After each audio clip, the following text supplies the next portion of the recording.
நாம் தமிழர் எம் அமீத் அவர்கள் பாத்தீங்கன்னா 3300 சில்லற வாக்குகள் வாங்கி 4வது இடத்தை பிடிக்கிறாங்க. அந்த 3வது இடம் 4வது இடம் மிகப்பெரிய வித்தியாசம் எல்லாம் கிடையாது.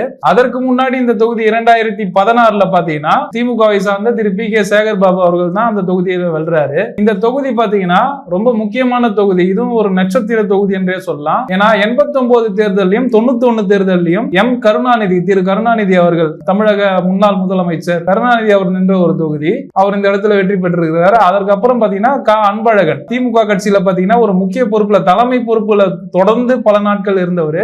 தொடர்ந்து 3 தேர்தல்ல பாத்தீங்கன்னா 96, 2001, 2006 இந்த தேர்தல்ல பாத்தீங்கன்னா தொடர்ந்து அந்த இடத்துல வெற்றி பெறாங்க திமுக. நம்ம என்ன நினைப்போம்னா இது திமுக பலம் வாய்ந்த ஒரு தொகுதியா இருக்கும் அப்படின்னு நினைப்போம். அந்த இடத்துல 2011 திமுக மேல இருந்த மிகப்பெரிய அதிருப்தியாலை அந்த டைம்ல பல கருப்பையா அதிமுக சார்பா நிக்கிறாரு. அவரு கிட்டத்தட்ட பாத்தீங்கன்னா அந்த தேர்தல்ல முக்கிய தலைவர்லாம் நின்ன ஒரு தொகுதியில அதிமுக வசம் இந்த தொகுதி வருது.